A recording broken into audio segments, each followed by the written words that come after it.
Good morning to all of you and welcome to all of you OCIS PCS channel. कैसे हैं आप लोग? Hope so सभी अच्छे होंगे, सबकी पढ़ाई बहुत अच्छी चल रही होगी, एक पॉजिटिव एनर्जी के साथ, एक सकारात्मक ऊर्जा के साथ चल रही होगी और चलनी भी चाहिए। तो पढ़ाई को और बेहतर बनाने के लिए आज हम लोग देख लेते हैं कि करंट अफेयर्स में कौन-कौन से इश्यूज़ हैं हमारे पास, कौन-कौन से मुद्दे हैं। सबसे पहले मैं आप लोगों को बता दूँ कि आपके एग्ज़ामिनेशन में in any competitive examination, any other competitive examination, चाहे वो आपका स्टेट पीसीएस हो या आपकी किसी भी आप देख रहे हैं कोई भी कंपटीशन की एग्जाम होती है तो उसमें आपके करंट सेक्शन से डेफिनेटली क्वेश्चंस आते हैं और अच्छा खासा क्वेश्चन होता है। करंट का एक अपना बहुत इंपॉर्टेंट रोल हो गया है। इससे करीब करीब आप देखेंगे पीसीएस एग्जामिनेशन में आपके कितने आते हैं, करीब करीब 35 से 40 क्वेश्चंस आते हैं। तो इस 35 से 40 क्वेश्चंस को करने के लिए आप एवरीडे 40 मिनट्स टाइम करंट को जरूर दें। इससे क्या होगी, आपकी सिलेक्शन निश्चित हो जाएगी। ओके, सिलेक्शन निश्चित हो जाएगी क्योंकि आप देखेंगे आपके प्रीलिम्स में, मेंस में एंड इंटरव्यू में क्वेश्चंस जो पूछे जाते हैं वो सभी क्या होते हैं, करंट से रिलेटेड होते हैं कि क्या न्यूज़ चल रहा है, कहाँ क्या घटनाएं हुई हैं, इन सभी को बेस करके ही पूछा जाता है। तो इसको अपने पढ़ाई में हो सकता है किसी सब्जेक्ट को थोड़ा सा आप कम ध्यान दें, लेकिन करंट के ऊपर आप एवरीडे टाइम दिया करें। ओके, चलिए तो स्टार्ट करते हैं, देख लेते हैं कौन कौन से इश्यूज हैं और इस इश्यूज के बाद लास्ट में हमारे पास क्या होता है, इससे रिलेवेंट ही क्वेश्चंस होते हैं, एमसीक्यूज होती है, तो हम लोग उसे भी करेंगे। इससे एक थोड़ा हमें एक आइडिया मिल जाता है कि अगर मुद्दा कुछ ऐसा है तो उसे किस प्रकार से प्रश्न बन सकते हैं, क्वेश्चन उससे कैसे बन सकते हैं। तो इससे आपको एक आइडिया मिल जाएगी कि हाँ, हमें इसे किस तरीके से पढ़ाई इसमें करना है, क्या क्या इसमें इंपॉर्टेंट चीज़ें हैं। तो स्टार्ट करते हैं और देखते हैं कि हमारे पास पहला मुद्दा, फर्स्ट इश्यूज कौन सा है। ओके, चले।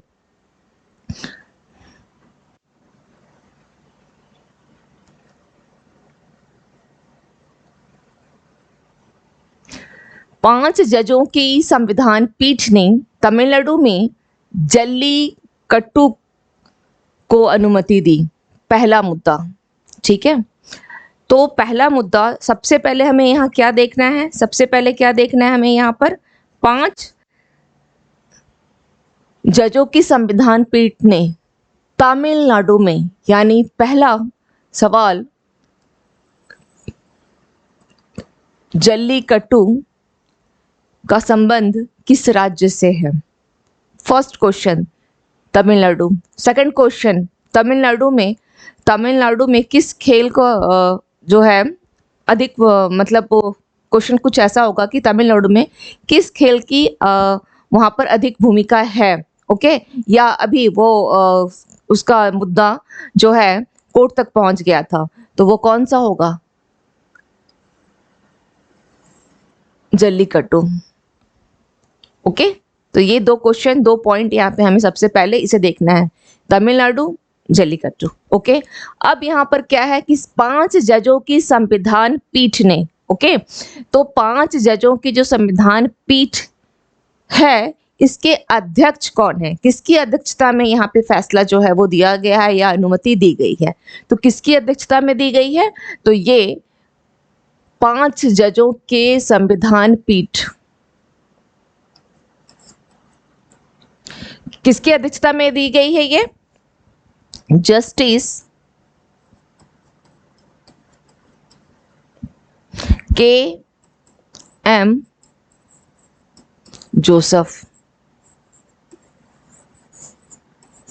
ठीक है, पांच जजों की जो संविधान पीठ थी उसके अध्यक्ष कौन थे, जस्टिस के एम जोसेफ। क्लियर, आपके यहां तक क्वेश्चंस हो गए। 3 पॉइंट मैंने इससे रिलेवेंट आपको बता दिया। ठीक है, अब हम लोग देखते हैं आगे, पशुओं के प्रति क्रूरता की रोकथाम, पीसीए, अधिनियम 1960 में जल्लीकट्टू, कंबाला और बैलगाड़ी दौड़ जैसे बैल को काबू में करने वाले खेलों की अनुमति दी गई है। किसे किसे दी गई है, फोर्थ क्वेश्चन, जल्लीकट्टू, कंबाला और बैलगाड़ी दौड़। ठीक है, एक्ट कौन सा है, एक्ट कौन सा है, पीसीए यानी क्या है, prevention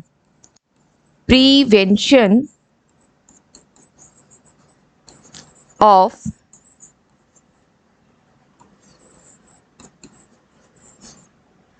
prevention of cruelty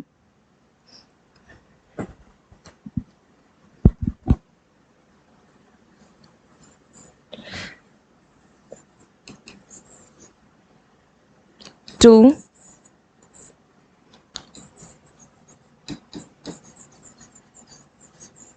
Animals Act 1960. Okay, PCO क्या है? Prevention of cruelty to animals act 1960। इस अधिनियम के तहत ही क्या क्या है? जल्लीकट्टू, कंबाला और बैलगाड़ी जैसे दौड़ को अनुमति दे दी गई है। ठीक है, चलिए एक्चुअली ये एक्ट था क्या? इस एक्ट में क्या था कि ये लोग जो आप सभी थोड़ा इससे अवगत होंगे ही कि एक प्रकार का एक खेल का जो आयोजन किया जाता है, एक पोंगल महोत्सव है, उस पे बैलों को काबू में करने के लिए, तो इसलिए ऐसा पहले इनको रोकथाम लगाई गई थी, लेकिन अभी अनुमति दे दी गई है। इससे जानवरों को किसी प्रकार का कोई नुकसान ना पहुंचे, ठीक है, उन्हें किसी प्रकार की पीड़ा ना हो, इसके लिए ये एक्ट है, prevention of cruelty to animals act 1960। Okay, चलिए इसके साथ हम लोग देख लेते हैं और क्या है। जल्लीकट्टू, ठीक है, जल्लीकट्टू इसे एरुथाजुविथल, ओके, एरुथाजुविथल के नाम से भी जाना जाता है। ये वहां की एक लोकल नाम है तमिलनाडु के। अगर आप देखते हैं तो यह परंपरागत रूप से तमिलनाडु में कब? तो पोंगल महोत्सव, पोंगल फसल उत्सव जब होता है तब उस हिस्से के रूप में इसको खेला जाता है, जल्लीकट्टू को। ओके, इमेज में भी आप लोग देख रहे हैं किस प्रकार से वो बैल को काबू में किया जा रहा है। तो इसका संबंध किससे है? जल्लीकट्टू का संबंध तमिलनाडु से। चलिए, तो पारंपरिक खेल हम लोग कुछ देख लेते हैं और यहाँ से क्वेश्चन आपके बन सकते हैं, खास करके यूपीएससी के लिए इंपॉर्टेंट है। ओके, यूपीएससी में से क्वेश्चन पूछ लेता है कि पारंपरिक खेल और स्थान किसका किससे संबंध है। हो सकता है बॉक्स में आपको दे दे, जैसे इस तरह से बॉक्स दिया हुआ इधर दे दे, मैच ए, मैच बी, फिर क्या करेंगे? तो ध्यान रखिएगा, जल्लीकट्टू तमिलनाडु, कंबाला कर्नाटका, मारामाड़ी या कलापत्तू या पोथोत्तम केरल, बैलगाड़ी दौड़ जो है आपका महाराष्ट्र में है, महाराष्ट्र, पंजाब, आंध्र प्रदेश, गुजरात, कर्नाटक, उत्तर प्रदेश एंड तमिलनाडु। यहाँ पर इसके साथ ये तमिलनाडु में भी है।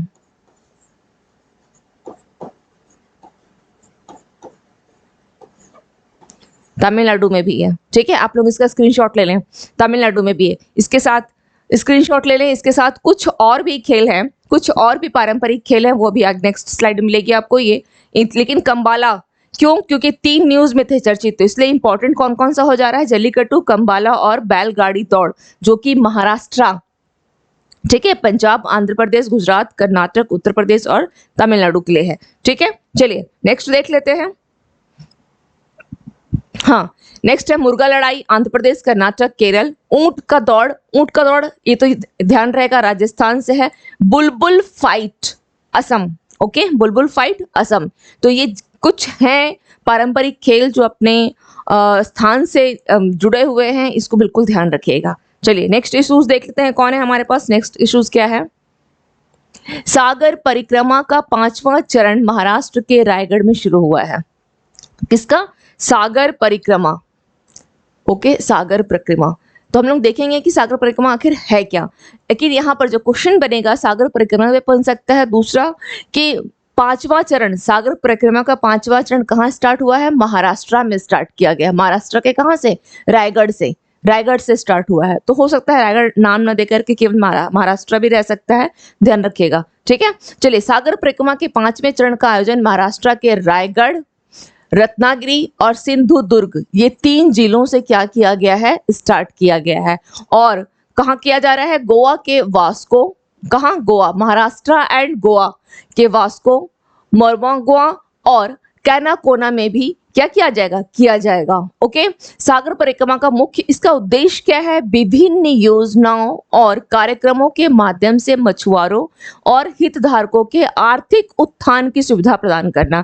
ये आर्थिक मछुआरों का आर्थिक उत्थान करना चाहते हैं। देखिए कैसे, सबसे पहले ये समझिए कि सागर परिक्रमा, ओके, तो हमारी जो आप लोग मैथ ज्योग्राफी में आप लोग सभी ज्योग्राफी से भी पढ़ते हैं, तो भारतीय तट रेखा, ओके, तो भारतीय तट रेखा यानी जो हमारा समुद्री जो तट वाला रेखा है, जो तट से जो सटा हुआ है, तो सागर परिक्रमा क्या करेगी? सागर का परिक्रमा कर रही है। ठीक है, इस नाम से समझ में आ रहा है एक्चुअली वहां पर सागर परिक्रमा ये प्रोग्राम इसलिए चलाया गया ताकि तट में रहने वाले जो मत्स्य पालक हैं या जो मछुआरे हैं उन सभी का क्या हो, आर्थिक रूप से उत्थान किया जा सके। ठीक है, उनका आर्थिक रूप से उत्थान कर सके, इसीलिए सागर परिक्रमा जो है यह एक प्रोग्राम जो है वो चलाया जा रहा है। ये इसका कौन सा है, 5वां चरण है। इसका आरंभ कहाँ से हुआ था, थोड़ा सा हम लोग इसको डिटेल में देख लेते हैं। सागर परिक्रमा से जुड़े कौन कौन से फैक्ट्स हैं या और क्या क्या इसमें सवाल बन सकते हैं। सबसे पहले यहाँ पर ये देखिए कि सागर परिक्रमा, ठीक है, सागर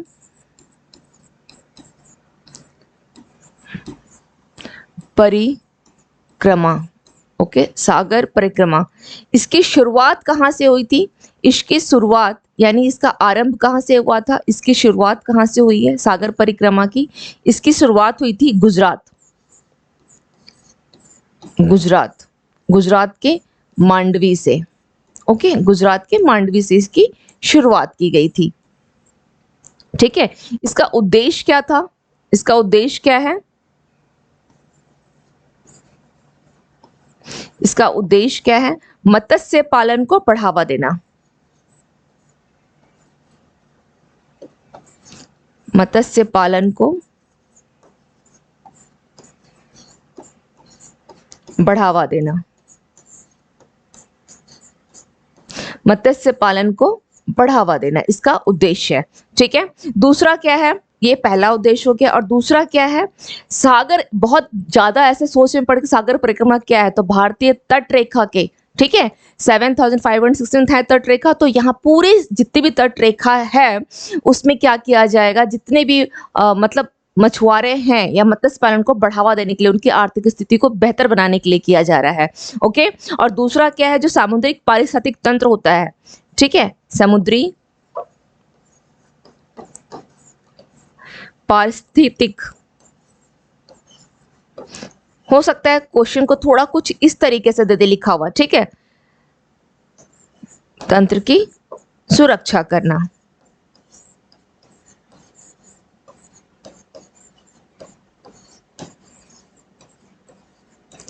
ये 2 पॉइंट्स जो हैं आप इसे बिल्कुल याद रखे रहिएगा। ठीक है, बिल्कुल याद रखिएगा। गुजरात से स्टार्ट किया गया है मत्स्य पालन, और क्या क्या किया जा रहा है यहाँ पर, किसानों को क्रेडिट कार्ड तक भी दिया जा रहा है। इसके साथ कुछ कुछ और चीजें भी हम लोग देख लेते हैं। चलिए पहले इसका आप स्क्रीनशॉट ले लें, आप लोग पहले इसका आप लोग स्क्रीनशॉट ले लें। ओके, सागर परिक्रमा, इसका शुरुआत कहाँ से हुआ है, गुजरात से हुआ है, गुजरात के मांडवी से। उद्देश्य क्या है, मत्स्य पालन को बढ़ावा देना और समुद्री पारिस्थितिक तंत्र है उसकी सुरक्षा करना। क्लियर, चलिए ये हो गया। ये थोड़ा सा इस तरह से मैं इसको थोड़ा और समझाने की कोशिश की हूँ कि आर्थिक स्थिति को बेहतर बनाना है। चलिए नेक्स्ट देख लेते हैं क्या है। हाँ, सागर परिक्रमा के 5वें चरण का आयोजन कहाँ किया जा रहा है, महाराष्ट्र। चलिए नेक्स्ट यहां से देखते हैं। महाराष्ट्र में 720 किलोमीटर का समुद्र तट है। महाराष्ट्र में कितना है, 720 किलोमीटर का समुद्र तट है। और यह राज्य के मछली उत्पादन में 82% का, कितने का, 82% का इसका योगदान है। कितने का है, 82% का इसका योगदान है। ठीक है, महाराष्ट्र का। और गोवा की तट कितनी है, 104 किलोमीटर लंबा है। ये क्वेश्चन आपकी ज्योग्राफी में बन सकता है कि सागर परिक्रमा के तहत, ठीक है, सागर परिक्रमा के तहत महाराष्ट्र तट के कितने किलोमीटर एरिया को जो है, क्षेत्र को जो है वो लिया जा रहा है। तो ध्यान रखिएगा कि महाराष्ट्र का 720 किलोमीटर का जो है वो समुद्र तट है। महाराष्ट्र में कितना, 720, गोवा में कितना है, 104 किलोमीटर लंबा है। ये दोनों क्वेश्चन ज्योग्राफी में आ सकते हैं। और यहाँ की 90%, ये इकोनॉमिक सेक्शन में आ सकता है कि गोवा की कितनी परसेंट, तो अप्रोक्स 90% आबादी जो है अपने आहार के लिए किस पे, मछलियों पर निर्भर है। और दूसरा, महाराष्ट्र का मछली के प्रोडक्शन में 82%, ओके, 82% का अपना ये योगदान देता है। चलिए इसके साथ आप लोग यहाँ पे ये लिख लें कि यह किसके लिए है, ये मछुआरों प्लस मत्स्य पालन, मत्स्य पालन, ठीक है।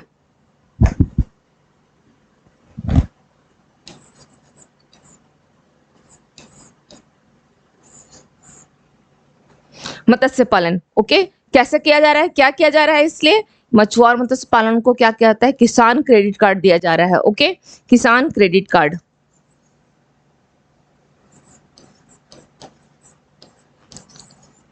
किसान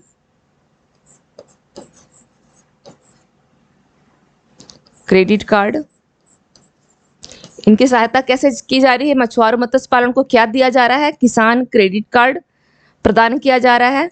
और दूसरी, प्रधानमंत्री जब ये अपनी परिक्रमा कर रहे हैं, सागर परिक्रमा कर रहे हैं, तो इनको क्या किया, किसान क्रेडिट कार्ड प्रदान किया जा रहा है। और प्रधानमंत्री मत्स्य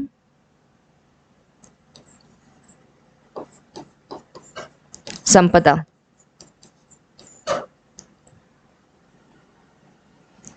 संपदा योजना का इनको क्या किया जा रहा है, लाभ प्रदान किया जा रहा है। प्रधानमंत्री मत्स्य संपदा योजना यानी PMMSY, ठीक है, प्रधानमंत्री मत्स्य संपदा योजना। इसको कब लॉन्च किया गया था, इसको लॉन्च कब किया गया था, कब किया गया है, 10 सितंबर 2020 में, ठीक है। मत्स्य, प्रधानमंत्री मत्स्य संपदा योजना यानी जो लोग मछली पालते हैं उनकी आय में वृद्धि करने के लिए, उनके आर्थिक हितों को बढ़ावा देने के लिए, ठीक है। ये क्रेडिट कार्ड, ये इसमें थोड़ा सा हो सकता है कि कहीं पे पूछ ले कि प्रधानमंत्री मत्स्य संपदा योजना, ठीक है, तो कब लॉन्च किया गया था, तो इसका ध्यान रखिएगा कि यह लॉन्च किया गया है 10 सितंबर 2020 में। और क्या क्या किसान क्रेडिट कार्ड भी प्रदान किया जा रहा है। ओके, चलिए अब यहाँ पर थोड़ा सा हम लोग ये देख लेंगे, इतना हो गया कि यहाँ, ठीक है, मछली निर्यातक में भारत की इकोनॉमिक्स में पूछ सकता है कि मछली निर्यात में भारत किस पोजीशन पे है, मछली निर्यात में भारत किस पोजीशन पर है। यहाँ थोड़ा सा कुछ इकोनॉमिक्स के सेक्शन से भी क्वेश्चंस देख लें कि क्या क्या बन सकता है मछली निर्यात में। ओके, मछली निर्यात भारत 3rd नंबर में है।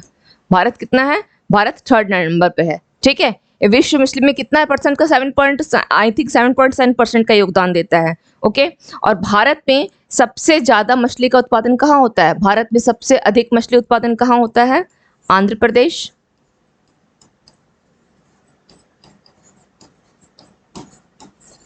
सबसे अधिक मछली का उत्पादन यही होती है। पश्चिम बंगाल,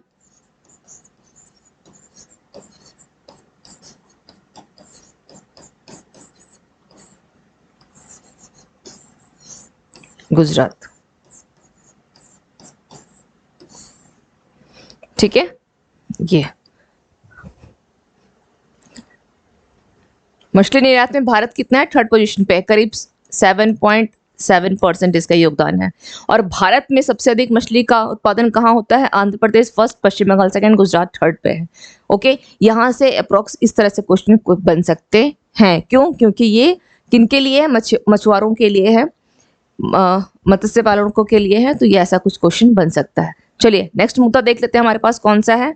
नेक्स्ट मुद्दा कौन सा है हमारे पास, उधमपुर जिले के कलारी को श्रीनगर में G20 शिखर सम्मेलन में परोसा जाएगा। उधमपुर जिले के कलारी को, आप लोग कश्मीर फाइल्स मूवी आप लोग देखे, शायद आप में से कुछ देखे होंगे, वहां उस मूवी में आप लोगों ने अगर ध्यान दिया होगा तो श्रीनगर की जो कलारी जो है एक प्रकार का व्यंजन है, ठीक है। उस मूवी में इसकी चर्चा की गई है, इस कलारी की।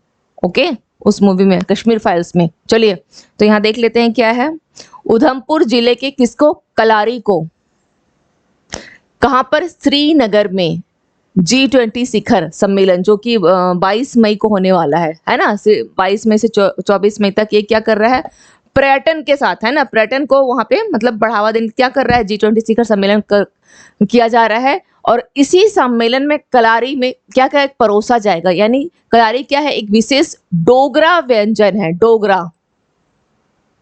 डोगरा व्यंजन है कलारी। ओके, जिसे श्रीनगर में आगामी G20 शिखर सम्मेलन में परोसा जाएगा? कलारी को भारत सरकार और जम्मू सरकार ने यह पहल की है। यह वैश्विक स्तर पर कलारी को क्या करना चाहते हैं? बढ़ावा देना चाहते हैं, उसको प्रमोट करना चाहते हैं। ठीक है, अब G20 में अगर वो लोग उसको परोस रहे हैं तो जाहिर सी बात है कि लोग जो G20 में जितने भी आमंत्रित आएंगे अतिथिगण, वो क्या होंगे? इससे अवगत होंगे।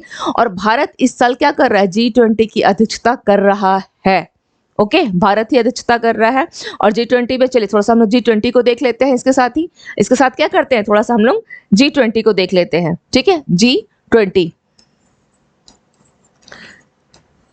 भारत अध्यक्षता कौन कर रहा है?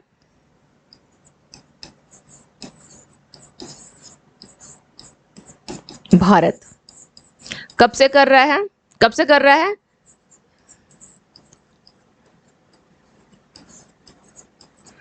से लेकर 30 नवंबर 2023 तक।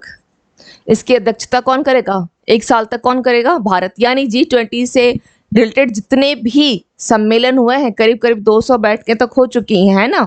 तो ये सभी कौन करेगा? भारत ही सबकी अध्यक्षता करेगा, क्योंकि इसका अध्यक्ष इस बार भारत ही रहा है। एक साल तक यही अध्यक्ष करेगा। चलिए ठीक है, अध्यक्षता करेगा। अब यहाँ पर देख लेते हैं कि G20 में टोटल कितने हैं? 19 देश हैं।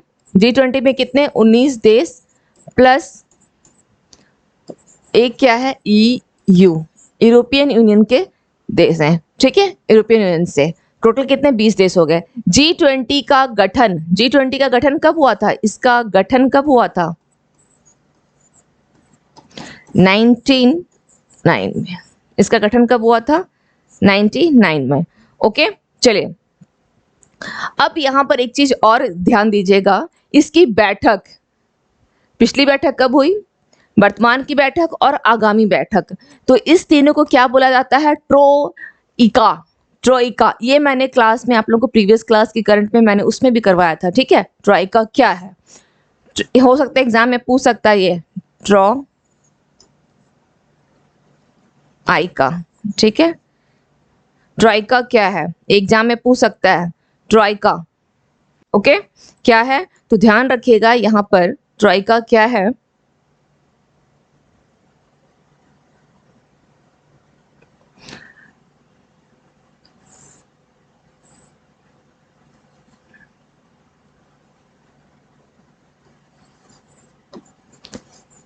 इंडिया 2023।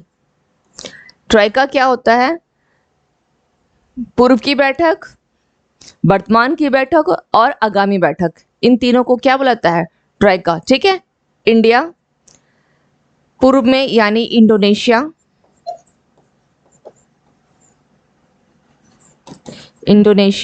And Brazil. नेक्स्ट जो बैठक होगी G20 की वो ब्राजील में होगी। इंडोनेशिया की लास्ट ईयर हुई थी। समझ में आ गया? 2022-23 India, Indonesia and Brazil. Clear? चलिए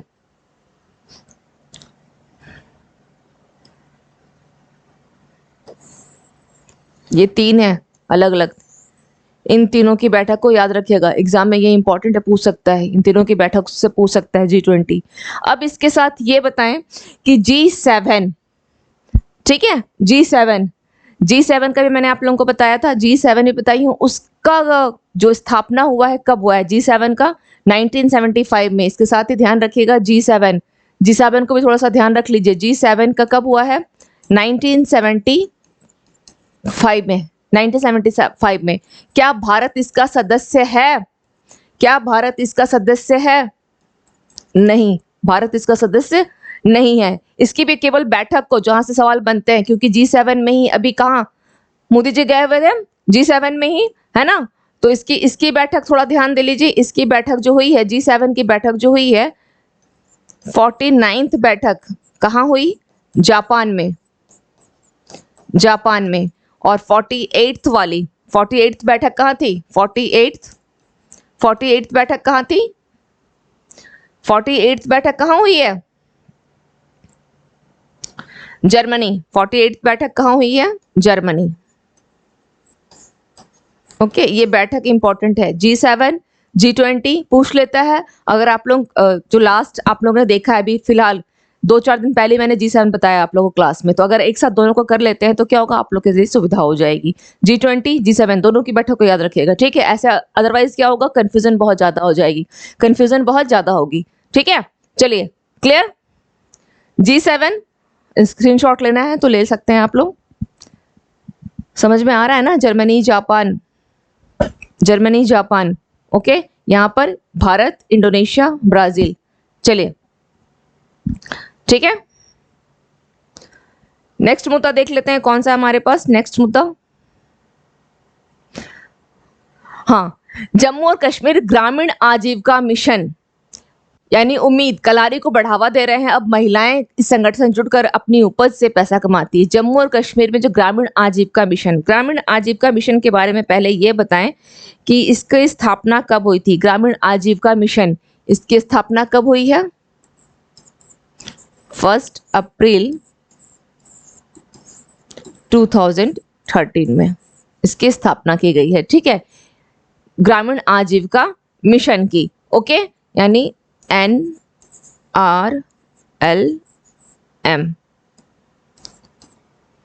इसके जरिए क्या होता है कि इसी के जरिए जो एक सेल्फ हेल्प ग्रुप को लोग मदद करती है और महिलाएं भी जो है इस सेल्फ हेल्प ग्रुप की क्या है, सदस्य हैं, ओके।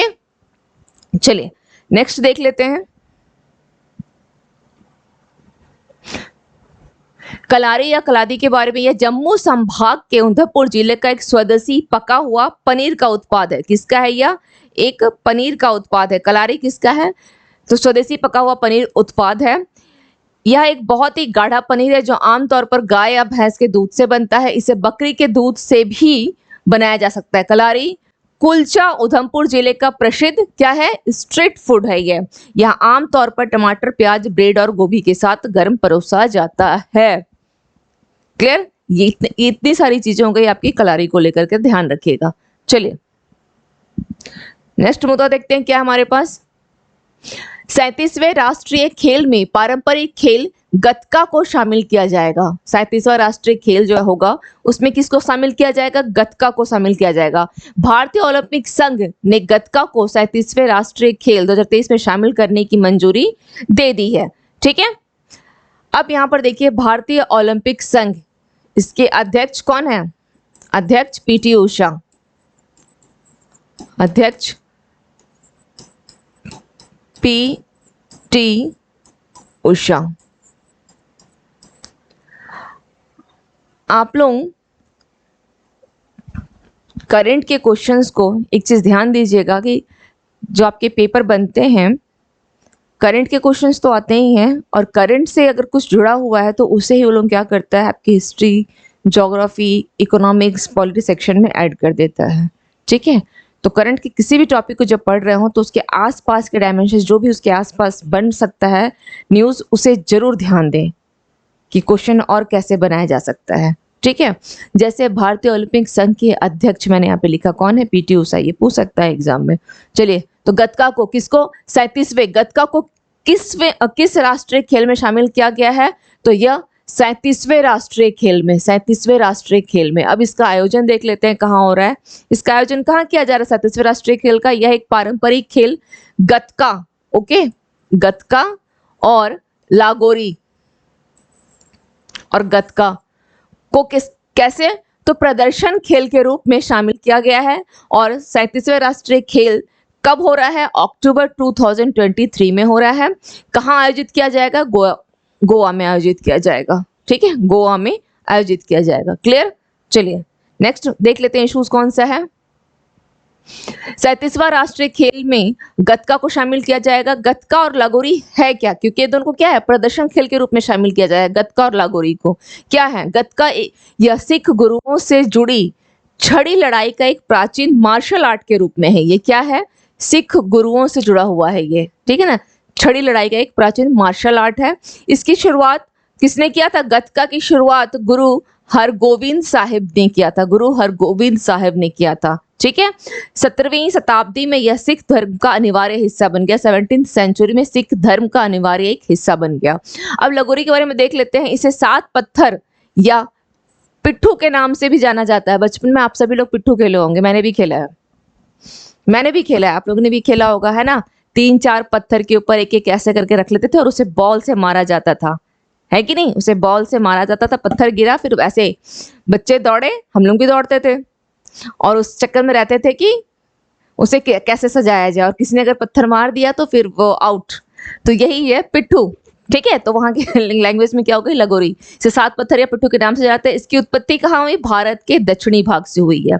हम लोग उत्तर भारत में क्या बोलते हैं, पिट्ठू बोलते हैं, और इसे दक्षिण भारत में लगोरी बोला जाता है। चलिए ठीक है, नेक्स्ट इश्यूज देखते हैं क्या है।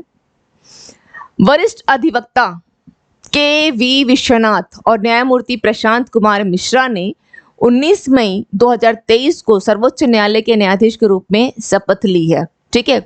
तो कौन कौन लिए हैं, वरिष्ठ अधिवक्ता कौन है, Vishwanath, V Vishwanath, K V. And न्यायमूर्ति कौन है, प्रशांत कुमार मिश्रा, सर्वोच्च न्यायालय के न्यायाधीश के रूप में। थोड़ा सा सर्वोच्च न्यायालय को हम लोग देख लेते हैं यहाँ पे, ठीक है, ये क्वेश्चन बन सकता है। सर्वोच्च न्यायालय, सबसे पहले ध्यान दीजिएगा, सर्वोच्च न्यायालय आर्टिकल 124 से लेकर 147 तक, ठीक है। आर्टिकल 124, भाग कौन सा है, भाग 5, आर्टिकल 124 से लेकर के 147।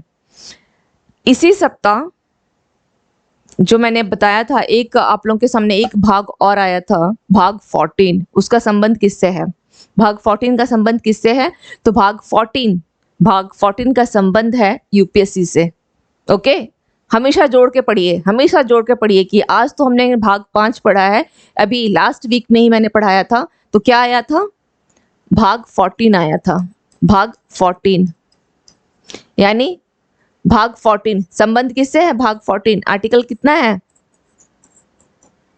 315 से लेकर 23 तक हम लोगों ने क्या पढ़ा था, यूपीएससी पढ़ा था। ऐसे याद हो जाएगा, अलग से रटने की क्या जरूरत है कि किस भाग में क्या है, याद नहीं रहता है, वो याद होगा भी नहीं, अगर इस तरह से नहीं पढ़ेंगे तो याद नहीं होगा फिर वो।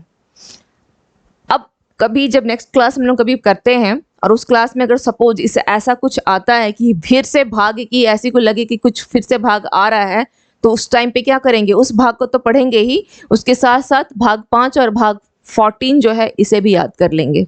ओके, तो याद रह जाएगा। तो सर्वोच्च न्यायालय के न्यायाधीश के लिए मानदंड क्या है, एक व्यक्ति को भारत या क्या होगा, भारत का नागरिक होना चाहिए, ठीक है, कम से कम 5 वर्षों के लिए, कितने, 5 वर्षों के लिए एक उच्च न्यायालय का न्यायाधीश होना चाहिए, 5 वर्षों के लिए। जैसे कौन है, प्रशांत कुमार मिश्रा, आंध्र प्रदेश है ना, ये क्या है, ऑलरेडी न्यायाधीश हैं वहां से। फिर अब वरिष्ठ अधिवक्ता, तो कम से कम 10 वर्षों के लिए उच्च न्यायालय का अधिवक्ता, वरिष्ठ अधिवक्ता तो कौन है, के.वी. विश्वनाथ है, तो योग्यता उनकी है, 10 वर्षों के लिए बोल रहा है। और राष्ट्रपति की राय में उसे एक प्रतिष्ठित न्यायविद होना चाहिए, राष्ट्रपति के, ठीक है, राष्ट्रपति की राय में। तो ये हो गई आपकी सर्वोच्च न्यायालय से रिलेवेंट कि क्या क्या मानदंड होने चाहिए।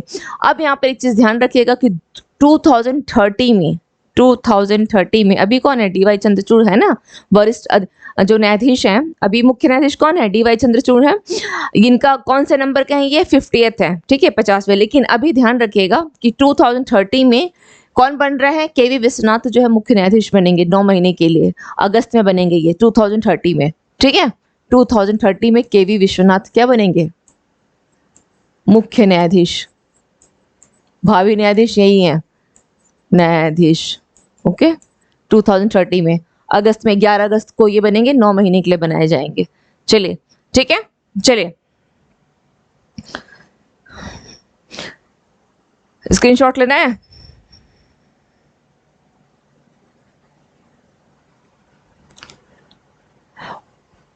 उन्नीस मई 2023 को सऊदी अरब के जेद्दा में, कहां पर, सऊदी अरब के जेद्दा में, सऊदी अरब के जेद्दा में अरब लीग का 23वां शिखर सम्मेलन, किसका, अरब लीग का 23वां शिखर सम्मेलन आयोजित किया गया। शिखर सम्मेलन का प्राथमिक फोकस क्या है, सूडान, जो शिखर सम्मेलन चल रहा है सूडान में चल रहे संघर्ष को लेकर के है, और लीग में ये लोग चाहते हैं कि सीरिया की वापसी हो जाए, ठीक है, इसी को लेकर के। यानी क्वेश्चन क्या बनेगा कि अरब लीग का 32वां शिखर सम्मेलन का आयोजन कहाँ किया गया है? जेद्दा में। अरब लीग या लीग ऑफ अरब स्टेट्स 22 मार्च 1945 को 22 मार्च 1945 को काहिरा में इसका गठन किया गया था। ठीक है, एक क्या है, एक क्षेत्रीय संगठन है अरब लीग। इसमें टोटल कितने सदस्य हैं? इसमें 22 सदस्य हैं। इसका मुख्यालय कहाँ है? काहिरा। इसका मुख्यालय कहाँ है? काहिरा। ठीक है, सदस्य भी इसमें 22 हैं। चलिए, जापान ने भारत की डिजिटल भुगतान प्रणाली किसको?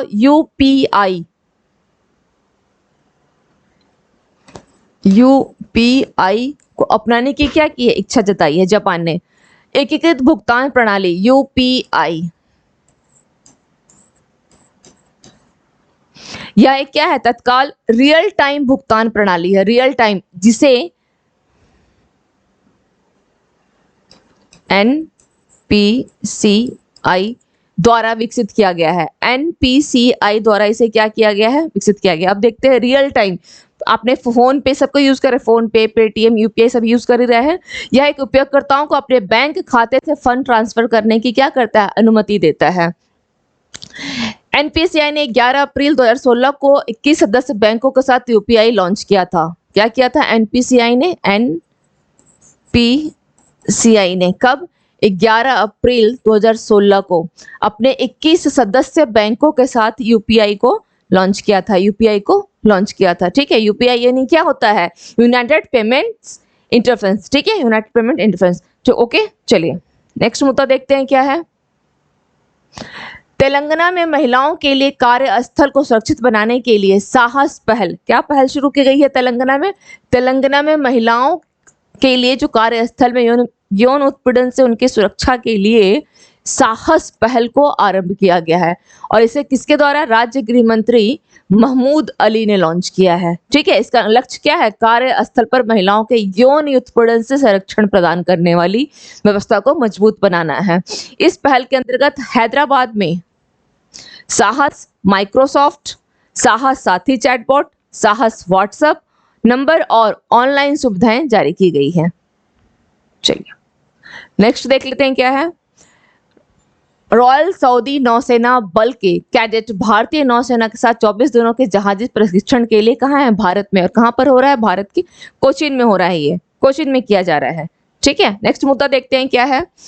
यूएस सुप्रीम कोर्ट ने फैसला सुनाया कि ट्विटर और गूगल को उनकी वेबसाइटों पर पोस्ट की गई सामग्री यानी कंटेंट, किसको ट्विटर और गूगल को क्या बोला है? उसके लिए उनको उत्तरदायी नहीं ठहराएगा। तो किसके द्वारा? यूएस सुप्रीम कोर्ट के द्वारा। यूएस सुप्रीम कोर्ट के द्वारा बोला गया है। नेक्स्ट देख लेते हैं क्या है। पिछले 9 वर्षों में भारत की कोयले की आपूर्ति कितनी हो चुकी है? 877.74 मिलियन टन तक। यानी इसमें वृद्धि कितनी की हुई है? इसमें वृद्धि कितनी की हुई है? इसमें वृद्धि कितनी हुई है? पहुंच गई। इसमें वृद्धि हुई है 45.37%। कोयले के उत्पादन कितने की वृद्धि? 45.37% की कितने वर्षों में? पिछले 9 वर्षों में। 9 वर्षों में की गई है। एक रिकॉर्ड हुआ है कि 100 घंटे में पूरा हुआ गाजियाबाद अलीगढ़ एक्सप्रेस की 100 किलोमीटर की सड़क। ठीक है, इसमें कुछ खास नहीं है, बिल्कुल वन लाइनर है, इसमें ऐसा नहीं है। गाजियाबाद में रिकॉर्ड बनाया गया है, गाजियाबाद अलीगढ़ एक्सप्रेसवे की। ठीक है, चलिए अब हम लोग थोड़ा सा देख लेते हैं यहाँ पर। अब हाँ, हमारे इश्यूज कंप्लीट हो गए हैं। एमसीक्यूज को थोड़ा सा देख लेते हैं। उधमपुर जिले से विशेष डोगरा व्यंजन का नाम बताएं जिसे श्रीनगर में G20 शिखर सम्मेलन के दौरान परोसा जाएगा। ऑप्शन ए दम आलू, ऑप्शन बी कलारी, ऑप्शन सी चमन, ऑप्शन डी मुश्ताबा। तो इसका राइट आंसर क्या हो जाएगा? इसका राइट आंसर क्या होगा? ऑप्शन क्या हो जाएगा इसका right answer? Option B is the right answer, कलारी को। नेक्स्ट क्वेश्चन देखते हैं क्या है। पारंपरिक खेल गतका को 37वें राष्ट्रीय खेल में शामिल किया जाएगा। अक्टूबर 2023 में 37वां राष्ट्रीय खेल किस राज्य में आयोजित किया जाना निर्धारित है? A Madhya Pradesh, B Goa, C Maharashtra and D Orissa. तो इसका राइट आंसर क्या हो जाएगा? बी, गोवा में आयोजित किया जा रहा है। ठीक है, गोवा में आयोजित किया जा रहा है। निम्नलिखित कथनों पर विचार करें। भारतीय रिजर्व बैंक ने स्वच्छ नोट नीति के तहत संचलन से 2000 रुपए मूल्य वर्ग के बैंक नोट वापस लेने का निर्णय लिया है। ठीक है, किस नीति के तहत? स्वच्छ नोट नीति के तहत। दूसरा है ऑप्शन क्या है? 23 मई से 2000 के नोट लीगल टेंडर नहीं होंगे। ओके, तो कौन सा स्टेटमेंट आपका सही है? केवल एक, केवल दो? एक और दो दोनों सही है, ना तो एक सही ना तो दो सही है। इसका राइट आंसर क्या हो जाएगा? केवल एक। क्यों? क्योंकि नोट लीगल टेंडर ये नहीं होंगे, लीगल टेंडर होंगे। ओके, ये बने रहेंगे। लीगल टेंडर यहाँ पे क्या होगा? बने रहेंगे। ओके, चलिए नेक्स्ट क्वेश्चन देख लेते हैं क्या है। हाल ही में जापान ने भारत की किस डिजिटल भुगतान प्रणाली को अपनाने की इच्छा व्यक्त की है? ऑप्शन ए भीम, option B IMPS, option C UPI, option D RuPay. इसका राइट आंसर क्या होगा? Option C is the right answer, RuPay. Next question देख लेते हैं। किस राज्य में महिलाओं के लिए कार्यस्थल को सुरक्षित बनाने के लिए साहस पहल शुरू की गई है? Option A Uttar Pradesh, option B Orissa, option C Maharashtra, option D Telangana. तो क्या होगा इसका right answer? Telangana. Next question देखते हैं। किस एक्सप्रेस वे ने 100 किलोमीटर सड़क को 100 आवर्स में पूरा कर इतिहास रचा है? Option A Ghaziabad Aligarh expressway, B Mumbai Nagpur expressway, option C Delhi Amritsar Katra expressway, option D Raipur Visakhapatnam expressway. तो इसका राइट आंसर क्या हो जाएगा? इसका राइट आंसर क्या होगा? Option A is the right answer, Ghaziabad Aligarh express way. Next question देखते हैं। भारत के कोयला उत्पादन ने पिछले 47% की वृद्धि हासिल की है पिछले। ठीक है, तो कितने वर्षों में उसने वृद्धि हासिल किया है? Option A 7, option B 8, option C 9, option D 10। तो कितने वर्षों में भारत ने कोयला उत्पादन में लगभग 47% की वृद्धि दर्ज की है? तो राइट आंसर क्या हो जाएगा? Option C is the right answer, 9 वर्षों में। निम्नलिखित में से किस देश के सर्वोच्च न्यायालय ने फैसला सुनाया है कि ट्विटर और गूगल को उनकी वेबसाइटों पर पोस्ट की गई सामग्री कंटेंट के लिए उत्तरदायी नहीं ठहरा सकता है? Option A US, option B UK, option C France, option D रूस। तो राइट आंसर क्या हो जाएगा? Option A US। Next question देखते हैं, ये लास्ट क्वेश्चन है। ओके, मई 2023 में निम्नलिखित में से किस देश की किंग फहद नौसेना एकेडमी के 55 कैडेट भारतीय नौसैनिक के साथ अपने पहल प्रशिक्षण भाग के रूप में पहुंचे हैं? तो option A Afghanistan, option B Saudi अरब, option C Bangladesh, option D Iran. तो इसका राइट आंसर क्या हो जाएगा? इसका राइट आंसर क्या होगा? Option B is the right answer, Saudi Arabia. ठीक है, कहाँ? कोचीन। कहाँ जा रहे हैं ये लोग? कोचीन। ये थोड़ा मिस्टेक हो गया क्वेश्चन में यहाँ पे। ओके, ये नहीं आना चाहिए था, तो मिस्टेक हो गई है। चलिए कोई नहीं, तो कहाँ पर होगा ये अभ्यास? कोचीन में होगा। ठीक है, चलिए तो आज की हम लोगों की MCQs क्या हो गई? फिनिश हो गई। आज की हम लोगों की जो MCQs हैं वो कंप्लीट हो गई। अब आप लोगों को करना क्या है? अब आप लोगों को क्या करना है? कल की क्लास में, ओके, कल की क्लास में हम लोग क्या करेंगे?